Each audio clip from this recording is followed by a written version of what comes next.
Deus te abençoe. Você que nos acompanha pela rede social, pelo Facebook, pelo YouTube, glórias a Deus. Vamos falar hoje aqui por que você precisa de um Salvador. Porque as pessoas falam muito do Salvador, mas muitas vezes não entendem por que nós precisamos de um Salvador. Abra a sua Bíblia comigo em Gênesis, no capítulo 2, Gênesis capítulo 2, no verso 15, 16 e 17, que diz assim: Tomou, pois, o Senhor Deus ao homem e o colocou no jardim do Éden para o cultivar e o guardar. E o Senhor Deus lhe deu esta ordem: de toda árvore do jardim comerás livremente, mas da árvore do conhecimento do bem e do mal não comerás, porque no dia em que dela comeres, certamente morrerás. Certamente morrerás. Amém? Graças a Deus. Essa parte aqui do capítulo de Gênesis, ela tem muita simbologia. Não dá tempo, nesse curto espaço desse vídeo, para a gente explicar tudo isso. Mas aqui fala que Deus plantou um jardim e pôs o homem para o cultivar e o guardar. E que deu uma ordem para o homem. Falou assim: olha, de todas as árvores você pode comer, que está no jardim, você pode comer, mas da árvore do conhecimento do bem e do mal, no dia em que você comer dela, você vai morrer. Então, você nunca viu aí essa árvore, né? A árvore do conhecimento do bem e do mal, não é? Ela não é uma árvore natural, né? Ela é cheia de simbolismo.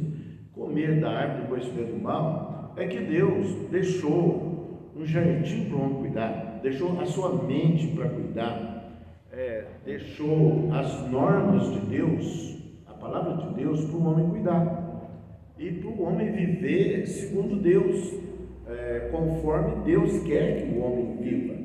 Só que o homem preferiu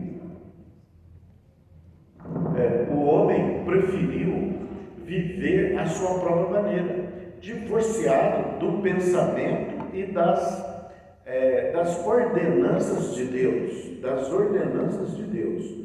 E lá em Provérbios, a Bíblia diz o seguinte: ai daquele que se estriba no seu próprio entendimento. Então o homem passou a concluir as coisas, a interpretar as suas ideias, as suas coisas, as relações de causa e efeito, e colocou a palavra de Deus de lado e passou aí a construir o seu próprio entendimento e divorciou-se de Deus. Então, quando o homem começou a fazer assim, ele decaiu da graça de Deus. Aqui Deus deu uma ordem para ele: no dia que você comer desta árvore, quer dizer, no dia que você alimentar dos seus próprios pensamentos, das suas próprias conclusões, das suas próprias teorias, mas que estejam elas divorciadas da minha palavra, você vai morrer, certamente morrerás. Então,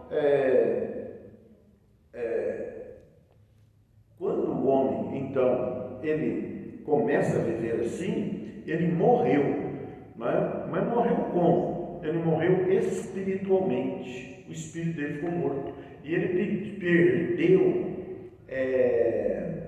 o relacionamento dele com Deus. Foi isso que aconteceu, perdeu o relacionamento com Deus, porque nós comunicamos com Deus através do nosso espírito, aí ele morreu espiritualmente, e a Bíblia diz que todos pecaram. Isso é um pecado, né? O homem despreza as palavras de Deus e tira as suas próprias conclusões. A Bíblia diz o seguinte, que o coração do homem é por demais enganoso. Então o homem vai pela inclinação da sua mente e pela disposição do seu coração. mas o coração do homem é por demais enganoso. Quer dizer, quando a Bíblia fala coração, ele está falando de mente, ele está falando do mais íntimo nosso, daquilo que você crê, né? Daquilo que você pensa, está no seu coração, está no seu interior, está no seu íntimo, está na sua mente. Então, ele passou a concluir as coisas e vivendo a sua própria maneira, estribando no seu próprio entendimento. Então, espiritualmente, ele perdeu o seu relacionamento com Deus. A Bíblia diz que todos pecaram e destituídos estão da glória de Deus. E diz também que o pecado, não é, traz morte, morre espiritualmente, e que sem remissão, sem derramamento de sangue, não há remissão de pecados. Então, precisa o homem decaído da glória de Deus, da graça de Deus, o homem pecador, ele precisa nascer de novo. Foi isso que Jesus disse para Nicodemos: não te admires de eu te dizer, você precisa nascer de novo, você precisa nascer da água e do Espírito, porque aquele que não nascer da água e do Espírito não pode entrar no reino dos céus. Ele fala: mas como eu vou nascer de novo? Eu sou velho, vai entrar no ventre da minha mãe. Não, você precisa nascer de novo, você precisa voltar, não é? Ao entendimento, o entendimento das coisas de Deus, das ordenanças de Deus, e não se estribar nos seus próprios entendimentos ou nos próprios sentimentos religiosos. Você precisa arrepender. Arrepender, o que é arrepender? É mudar a disposição da mente. É mudar a disposição da mente. É você converter, né? Você pensa de um jeito, raciocina de um jeito, crê nisso ou naquilo, mas a crença que a pessoa tem, muitas vezes, ela é errada, ela não é conforme Deus. Por isso que as pessoas falam, fé, né? Falam muito de fé, mas a fé, ela tem que ser colocada da forma certa. Eu vou pensar positivamente e isso vai dar certo. Não é assim. A fé nossa, ela tem uma base, ela tem a palavra de Deus. A fé é sobre a palavra. Primeiro você crer na palavra de Deus. Então, nascer da água é você pegar, aceitar a Bíblia, receber a Bíblia. E você recebendo a Bíblia, você está recebendo Jesus, que Ele é o Verbo que se fez carne. Ele endossou toda a Bíblia. É voltar o pensamento cativo à obediência de Deus. Então, como o homem se divorciou de Deus, da palavra de Deus, da obediência de Deus, ele morreu espiritualmente. Então, o que Deus fez? Mandava os seus profetas para avisar os homens, né? Mas o que os homens faziam? Eles matavam os profetas, apedrejavam os profetas. Então, o que Deus fez? Ele fala assim, eu mesmo vou lá. Eu mesmo vou lá. Quer dizer, ele veio como homem, através de Jesus Cristo, para cumprir um propósito de resgatar o homem da morte espiritual, para dar um novo nascimento ao homem, para regenerar a sua natureza decaída. E ninguém nasce com o Espírito Santo. As pessoas dizem que Deus é Pai, mas Deus não é Pai. Ele é Criador de toda a humanidade. Né? Agora, quem crer e receber a Jesus Cristo como seu Senhor e crer no seu nome, ele se torna filho de Deus. Então recebeu o DNA de Deus, recebeu a natureza regenerada pelo Espírito Santo. Ninguém nasce com o Espírito Santo. E não é no batismo que se recebe o Espírito Santo. É no dia que nós passamos a crer na palavra de Deus e que entendemos que a nossa vida tem que ser direcionada pela palavra de Deus. Então, andar conforme Deus, né? Então, pegar as ordenanças de Deus como um rumo, como um leme de direção para a sua vida. Tudo nosso há de ser levado no altar de Deus. Pensar como Deus, agir como Deus quer que a gente haja. E deixar coisas que nós, às vezes, o nosso coração deseja, o nosso coração quer, mas que não nos é lícito. E por que não nos é lícito? Porque Deus fala, não toques nisso, não faça isso. E as pessoas falam, eu não vou me converter, eu não vou buscar Deus, tal, porque esse negócio de Deus é o seguinte, né? Não pode isso, não pode aquilo, né? Mas isso é um pensamento segundo o coração corrupto do homem, porque a palavra de Deus é para o nosso bem, ele nunca é para o nosso mal. Se ele fala não toque ou não faça isso, não deva fazer, porque você vai ter consequências negativas por causa disso. Ainda que pareça gostoso, ainda que pareça prazeroso, fique com a palavra de Deus. Não se estripe no seu próprio entendimento. Não coma da árvore do conhecimento do bem e do mal, achando que está certo. Está fazendo errado, infringindo a palavra de Deus e achando que está certo. Então Jesus veio justamente trazer todo o pensamento do homem cativo à obediência de Deus. Isso é evangelizar, trazer todo o pensamento cativo à obediência de Deus, anulando sofismas, né? Sofismas são mentiras que parecem verdade, pela lógica parecem verdade, mas se você levar a palavra de Deus, não vai coincidir com a palavra de Deus, vai infringir a palavra de Deus, né?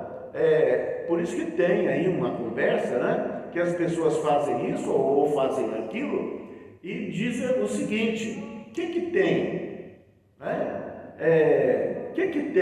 Não tem nada a ver. Aí eles começam a chamar isso de são demônios, né? Que tem? Não tem nada a ver. Por quê? Quem fala assim, ele está infringindo a palavra de Deus, as ordenanças de Deus, e está achando no seu coração que não tem nada a ver, que não tem consequência nenhuma o agir dele, mas o agir dele está contra a palavra de Deus, está contra os ditames de Deus, as ordenanças de Deus. Então, pela lógica dele, pelo coração dele, ele acha que está certo. Por quê? Porque comeu da árvore do conhecimento do bem e do mal. Ele julga que ele está certo, mas se ele for levar a palavra de Deus, levar a atitude, a palavra de Deus fala que ele está errado. Então, entre o que você acha e o que você pensa, você deve ficar com a palavra de Deus. Paulo pregava assim: ainda que nós, ou um anjo, desça do céu e vos fale um evangelho que é diferente desse, seja ele maldito. Então, quer dizer, o nosso pensamento tem que vir cativo à obediência de Deus. A nossa vida, todos os atos da nossa vida tem que estar conforme a palavra de Deus, e todas as decisões, todas as atitudes nós temos que levar ao conhecimento de Deus. Mas Deus sabe tudo, Deus sabe tudo, mas nós temos que levar, é isso que Ele está esperando. Nós temos que levar toda a nossa vida ao altar de Deus. Nasceu, apresenta-se a Deus, chega no tempo de núpcias, ele leva o seu enlace matrimonial ao altar de Deus. Você vai fazer a refeição, você eleva a Deus em agradecimento, em consagração. O seu alimento é consagrado a Deus. Isso é você ter uma vida ao altar de Deus, e você policia os seus pensamentos, porque os pensamentos do homem tomam asas e começam a fazer imaginações que não é conforme o pensamento que Deus quer para nós. Então, o pensamento nosso tem que ser amoldado à obediência de Deus. Por isso que lá em Filipenses 4:8 ele fala assim: tudo que é bom, tudo que é justo, tudo que é puro, tudo que é de boa fama, né? Tudo que é real, seja isso que ocupe o vosso pensamento. Então nós temos que trazer todo o nosso pensamento a esse modelo que Deus criou. E para isso nós oramos e nós nos policiamos e nós colocamos todo o nosso pensamento conforme a palavra de Deus. Isso é evangelizar as pessoas, levar as pessoas a pensar, a viver como Deus quer que pensem e como Deus quer que vivamos, não é? Mas o homem transgrediu, decaiu da graça de Deus, andou por lugares áridos, na verdade é isso, tomando as suas próprias decisões, não considerando as coisas de Deus, tirando as suas próprias conclusões, divorciadas da palavra de Deus, jurando de pé junto que está certo. Mas quem está certo é Deus.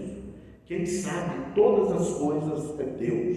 Se Deus fala, não faça isso, não faça, porque é para o teu bem, né? Aí tem um lá que diz, não pode fumar. Quem falou que Deus não proíbe ninguém?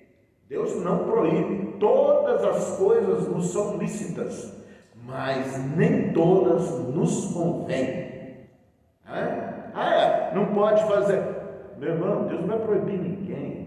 O que Deus há de dar a nós é um coração temente, sabendo que todas as vezes que nós estribarmos no nosso próprio entendimento, divorciado da palavra de Deus, nós vamos ter uma colheita de sementes más que nós estamos plantando, de espinhos, fala de espinhos. E Deus quer semente boa, que nós plantemos semente boa na nossa vida e na vida dos outros. Então, o homem, como ele morreu espiritualmente, ele decaiu da graça de Deus, todos pecaram, destituídos toda a glória de Deus. Então, ele sendo um pecador, ele precisa de um salvador, de um resgatador, que o tire dessa condição de morte. Então, mandava Deus os profetas, as pessoas não ouviam os profetas, apedrejavam os profetas, e depois, então, ele mesmo vem através de Jesus Cristo, e ele vem como homem. Jesus Cristo é 100% homem, 100% Deus, e ele vindo como homem, ele veio com um propósito de resgatar o homem da sua natureza decaída e pecaminosa, transgressora, não é? E agora, como ele faria isso? Deus é justo, quer dizer, Deus poderia destruir todo o mal, o autor do mal, sim, mas Deus não age por violência, é pelo Espírito. Você vai falar que não é por força nem por violência, é pelo meu Espírito. Então, Deus sendo justo, ele não iria destruir a serpente, que enganou Eva, que na verdade nós sabemos que é Satanás, que enganou Eva, e Eva transgrediu comendo da árvore que Deus falou para não comer. E é isso que acontece hoje. As pessoas são enganadas e comem aquilo que não devem comer, e vivem conforme não devem viver, ou fazem isso ou aquilo como não devem fazer. Então, Jesus veio trazer isso de volta. Então, como o homem decaiu da sua natureza divina, ele precisa de um Salvador, ele precisa do perdão de pecados. E a Bíblia diz que sem derramamento de sangue não há remissão de pecados. Olha bem, como o pecado traz morte, o sangue é a vida, para ter vida tem que ter sangue. Então, quando derrama o sangue, há um pagamento pelo pecado.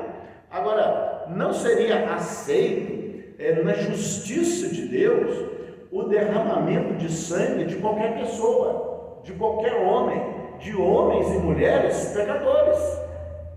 Teria que haver um sem defeito, O único homem que pisou essa terra, que não pecou, se chama Jesus de Nazaré.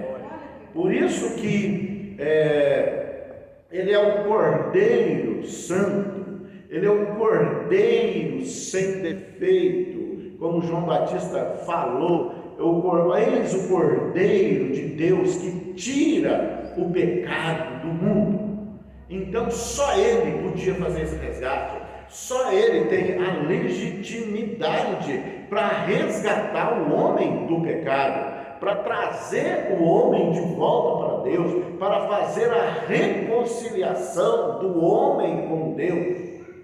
Então, há um acusador, lá em Apocalipse 3, no verso 12, a Bíblia fala do acusador, aquele que nos acusa de dia e de noite diante do trono de Deus. Mas eles o venceram pelo sangue do Cordeiro, né? E pelo testemunho que deram. Isso é vencer ao maligno, vencer a Satanás. Como? Pelo sangue de Jesus. Então, no mundo de justiça de Deus, não poderia haver violência de Deus eliminar Satanás. A verdade é essa. Então ele teria que haver um pagamento pelo pecado da humanidade, porque Satanás é um acusador. Fala assim: eu transgredi, o Senhor me tirou o meu posto, não é? Tirou o posto, caiu, não é? Ele foi destituído, tá? Então o homem pecou, né? O homem também teria que ser destituído. Ele teria que ser destituído. Fala assim: o Satanás peca, transgride, e Deus manda ele para o inferno, julga ele, pronto, né? A sentença contra ele já está dada. Agora, o homem então morreu espiritualmente, ele vai para o inferno, acabou, não tem mais solução. Essa é a acusação de Satanás.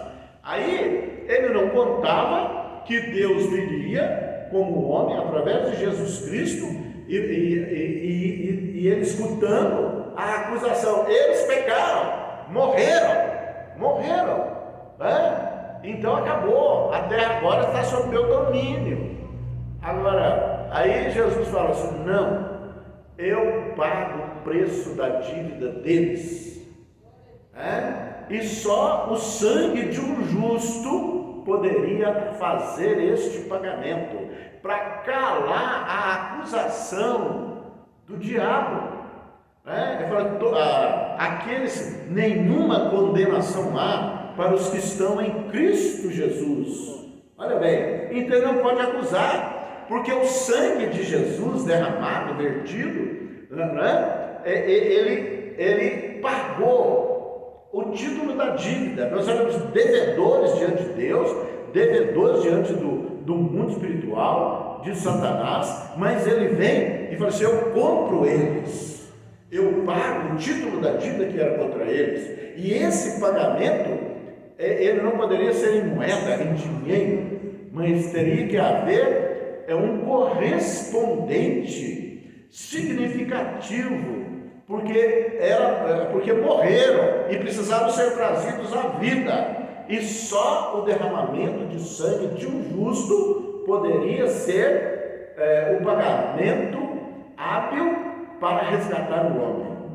Então, todo homem precisa do Salvador, e esse Salvador se chama Jesus Cristo, que ninguém levou ele para a cruz, né? Ninguém matou Jesus. Ele falou assim: ninguém tira a minha vida, eu mesmo a dou. Olha bem, ninguém levou ele, porque quando prenderam Jesus, né? Foram lá e prenderam Jesus. Pedro até deu um golpe de espada na orelha do soldado. Jesus cura o soldado ali na mesma hora. Falou assim: Pedro, guarda a sua espada, guarda a sua espada. Se eu quisesse, eu pediria ao meu pai e ele mandaria 12 legiões de anjos. Isso daria 72 mil anjos e ninguém levaria Jesus. Olha bem, porque um anjo só, numa noite, lá com Senaqueribe, e matou 185 mil soldados numa noite. Vê o poder de um anjo. Então, aí Jesus falou assim: ninguém tira a minha vida, eu mesmo a dou. Porque ele veio com um propósito. Ele não morreu, ele não foi crucificado sem propósito. Ele falou assim: para isso eu vim, né? Para pagar o título da dívida. Então, Satanás não pode acusar a nós e nem a Deus, porque está paga a dívida de pecado, de transgressão do homem. Agora, para o homem ter direito a essa obra de Jesus Cristo, ele há de reconhecer, de confessar e de entregar, devolver a sua vida para Jesus e reconhecer Jesus como o único e suficiente Salvador da sua vida. Sem isso, o benefício do pagamento da dívida de pecado não alcança a pessoa. O Evangelho é vida para aquele que crê, mas para aquele que não crê, ele é uma sentença de morte. É uma sentença de morte. A verdade é bem essa. Então, todos pecaram, destituídos, estavam na glória de Deus. Veio Jesus e pagou esse título para espiritualmente não haver, calar a acusação, toda acusação.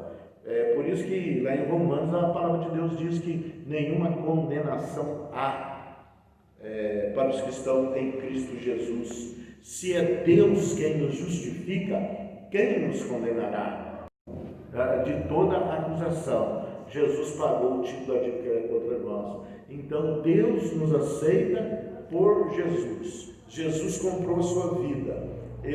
Você é propriedade dele, porque você o aceitou, e ele vai resgatar a tua vida no tempo oportuno para ele. Você precisa de um Salvador. Você que ainda não aceitou Jesus, né? Você precisa dele, um Salvador, né? Porque fala aí de homens perdoando pecados, né? Nenhum homem tem a autoridade para perdoar pecados, né? O pecado da humanidade, só Jesus, porque ele tem a legitimidade, porque ele é o único homem que não pecou. Então, o sangue dele foi suficiente para pagamento da dívida que era contra nós. O título da dívida já foi pago. E aqueles que creem se beneficiam disso, adquirem novo nascimento, recebem o Espírito de Deus para ser regenerada a sua natureza e passar a ser ajudado por Deus e ter direito a, quando morrer, entrar na cidade santa pelas portas. Isso implica em vida eterna e para a glória de Deus. Amém? Graças a Deus. Como tem muita simbologia nessa palavra, fica meio difícil em pouco tempo expor, né? Mas você precisa de um Salvador. E esse Salvador se chama Jesus Cristo. E quando ele celebra ali a Santa Ceia com os discípulos, ele ergue o cálice e fala assim: este cálice é a nova aliança no meu sangue. Tomai dele todos para a remissão dos pecados. Aquele que come do corpo e bebe do sangue de Jesus, é esse que tem parte com ele. Comer o corpo é você comer o Evangelho, saber o Evangelho, saber a Bíblia, aceitar a Bíblia como o pão vivo que desceu do céu, né? E beber o sangue é você fazer aliança com Jesus, aceitando o derramamento de sangue de Jesus a teu favor, entregar, devolver sua vida para Ele, né? Para Ele. Ele é o teu Senhor e Ele tem regras, Ele tem ordenanças, juízos, para que você viva conforme Ele quer que você viva, para que vá bem, para que você vá bem, para que você tenha morada com Deus e é para a glória de Deus. Amém? Graças a Deus, Deus te abençoe. Você que ainda não entregou sua vida para Jesus e quer fazer agora, você diz assim comigo: eu ouvi a palavra de Deus e eu aceito a Jesus Cristo como único e suficiente Salvador da minha vida. Perdoa os meus pecados e escreva o meu nome no livro da vida, e eu aceito o sacrifício de Jesus em meu lugar, o derramamento de sangue, o pagamento da dívida, da minha dívida, em nome de Jesus. E agora você pode pedir o Espírito Santo: dá-me o teu Espírito para habitar em mim e me conduzir em toda a verdade. Seja você abençoado, seja livre, seja curado, no nome de Jesus. Haja avanço, haja progresso sobre a tua vida, haja prosperidade sobre a tua vida, em nome santo de Jesus. Amém. E graças a Deus, Deus te abençoe, e até amanhã, se Deus quiser, em nome de Jesus.